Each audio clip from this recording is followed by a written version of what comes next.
Afghanistan, yeah, you can learn more about it if you want. The pandemic, yeah, you can learn more about it if you want. And you can learn more about all these things every day for the rest of your life, because the jury's never going to be in on it. There's always going to be another Hitler book.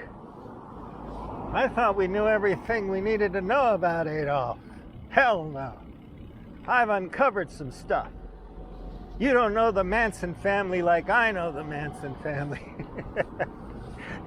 Who really killed JFK? Brought down the Twin Towers.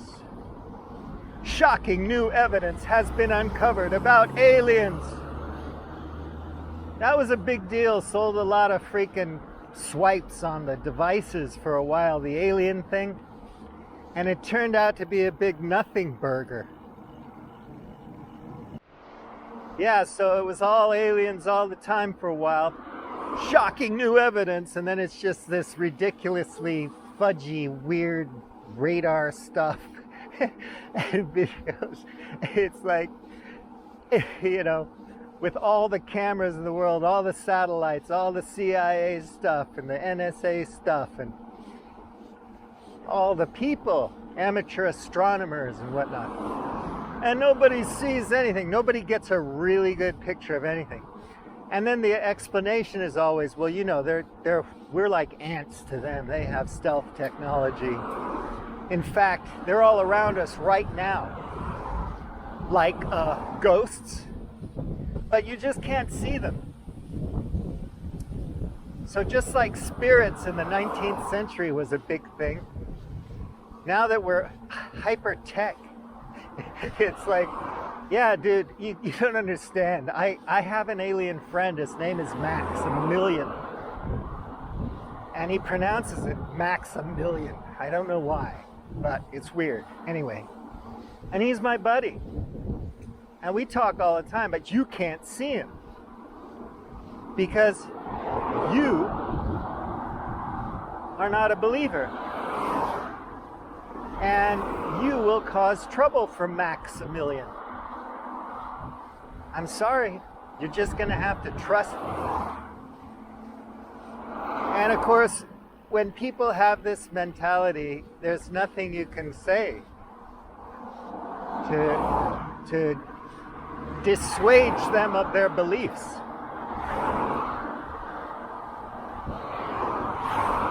I'll pick up on that when I'm out of this noisy zone. See, I'm not going to ride on the total far right, even though it's a busy place, because I don't want somebody to push me off into the ditch. So I'll let the cars pass me, even if they have to wait. And generally they give me a fairly decent berth, you know, a little distance when they pass. So I'm gonna check this back street going through this town to get away from the cars.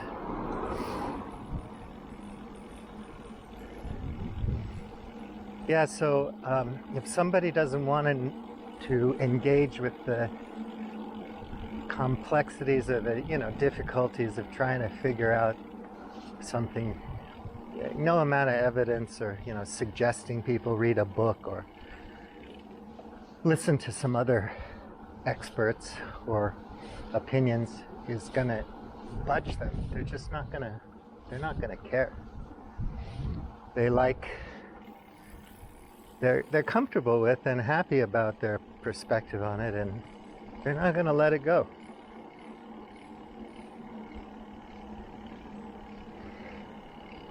So rather than get upset about it and think they're stupid, which they're not, it's better just to kind of smile and say, oh, I think I'll try this other road. It's better just to smile and say, that's okay, if that's what you think, that's fine, it's cool. I just don't see it because I've looked at some other things and it doesn't resonate with me. But as soon as the spaceship lands on the White House lawn and some blobs of jellyfish, intelligent life forms flop out and somehow can breathe and exist in our atmosphere, I'll say, wow, shit, I was really, really wrong about that.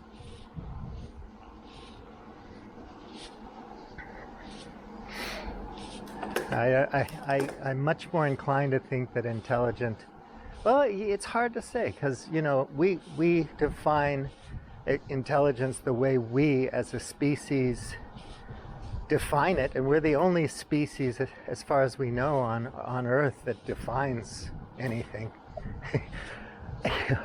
Has language and says, all right, this is what intelligence means.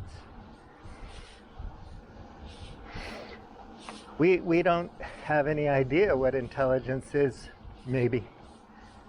And maybe another life form, if we can agree on what life is, in the universe, for God's sake. It's a huge bloody universe. I think we can all agree on that, right?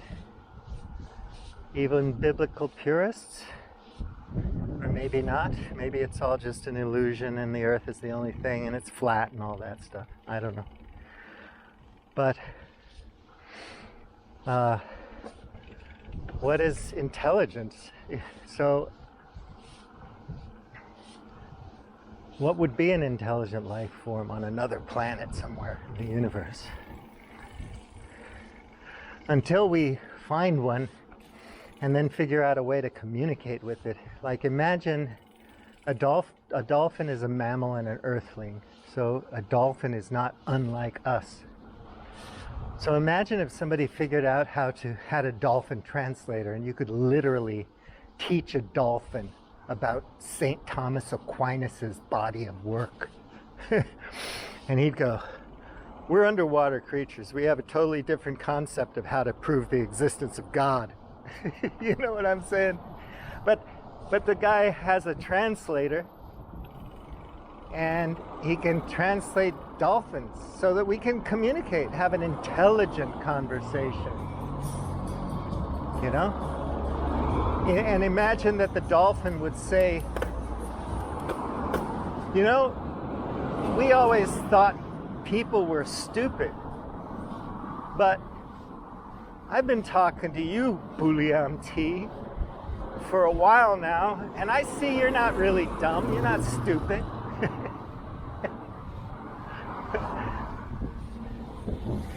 It's kind of fun to know what a human being thinks.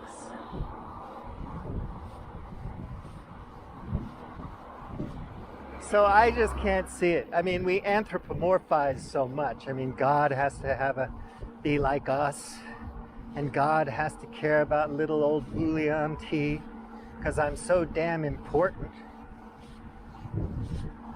All the people who were vaporized during World War I and World War II by bombs and shells, by guns, they don't matter. They were just born to be vaporized, you know? But Bulliam T, he's important, and God cares about him. Well, maybe in some weird way, if God permeates like some indigenous cultures believe, then I am important because I'm part and parcel of the whole system. My expression of energy, use of energy, my flowing through time is part and parcel of the whole energy system flowing through time. So maybe in some weird way, Bulliam T is important.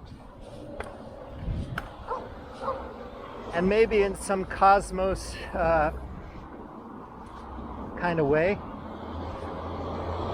Carl Sagan, when I leave this mortal coil and disintegrate, my brain stops working, my nervous system shuts down, and my corpo, my body, rots.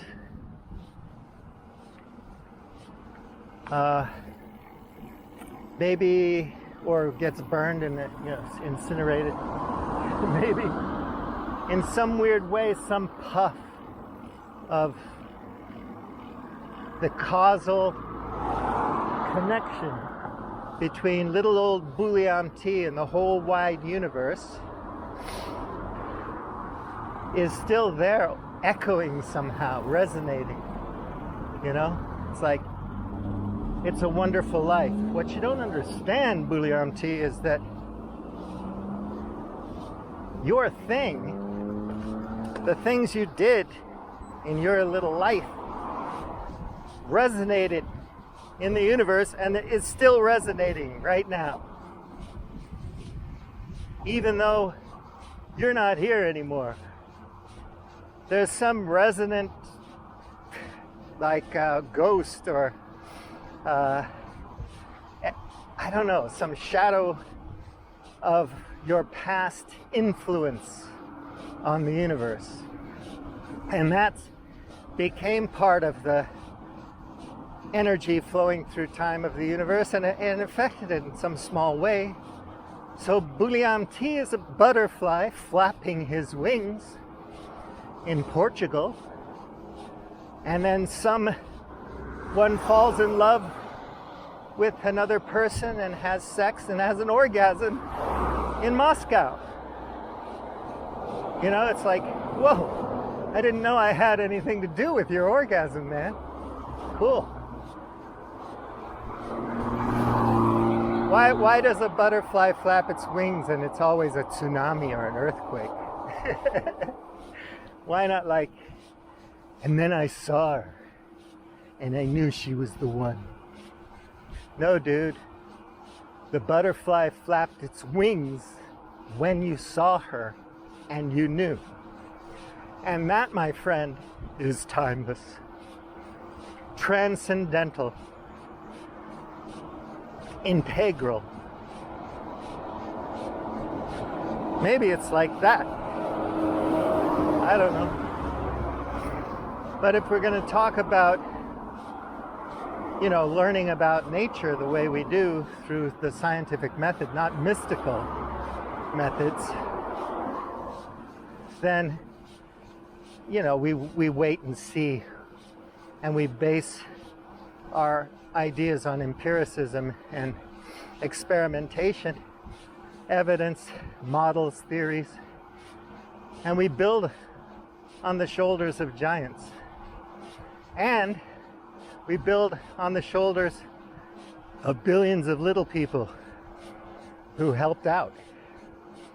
Little Bulliam-T flapping his butterfly wings had nothing to do with Alberto Einstein, but he did read some books about Alberto Einstein and toy with understanding relativity and whatnot. And it's that, and his expression of that through his use of energy through time, that has contributed to the effects, the causal connection in the greater universal whatever. You know? So, okay. Now I'm connected to Alberto Einstein.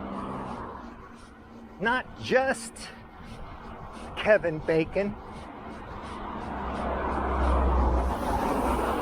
Maybe there's 0 degrees of separation.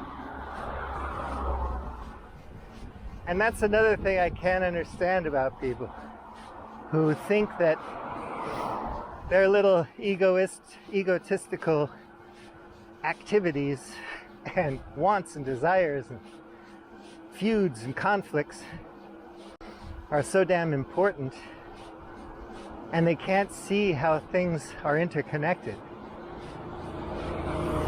They're solipsistic. And, I'm sorry, I just don't understand what, like, underground networks of mushrooms has anything to do with Safeway or Park and Shop or a can of beans. I don't get it, man. I don't see it. I don't see why we can't just buy a new dishwasher every year and throw the old one away. I don't see why everything shouldn't be robotic and we don't understand how it works. You know, it's like interconnectedness, how interdependence. People don't understand that? Really? Are you not dependent on anything? No, I'm independent. I'm a sovereign man. I'm free. I fight for democracy and justice for the people. I want to bring the savages to civilization. I mean, yeah, okay. We had hundreds of years of that. And yeah, okay, there's a Disneyland in Shanghai and Tokyo and Hong Kong and France.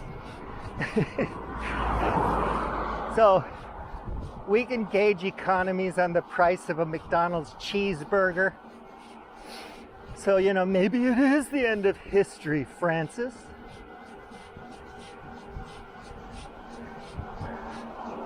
But to me, that's all so superficial and boring. Now, it wasn't superficial when I read Fukuyama's books at the time. I learned something from them. But after a while, you're thinking, yeah, maybe not so much. But that doesn't mean I'm interested in throwing babies out with bathwater or anything like that. There are good things about our modern global financialized civilization, but there's also a lot of things that are fucked up and need work. And so you have to have a bit of an imagination to recognize that. And also for people who say that there's nothing they can do. Of course there is. You can engage in your community and politically and so on as a consumer and whatnot. There are so many things. It sounds cliche and stupid, but it's true. That you can do to tip the balance. Or we just wait until it's so horrific that we have to gather under banners and behind leaders and go out and fight for whatever resources there are that we need, or whatever rights we think we have that we want to keep. The whole thing about China, the Chinese government banning karaoke songs, is ridiculous. And mark my words, it will have a blowback. If people at some point won't stand for it. But also never underestimate people's ability or desire to fit in. So there will be hundreds of millions of Chinese people who say, if the government tells me I can't sing those songs, I'm not going to sing those songs because I'm a good Chinese citizen and I believe the whole China thing. It's not that much different than being an American or a Brit or whatever, Japanese, Korean, Indian. Yeah, I'm a good citizen, I'm a good Indian, I'm a real American.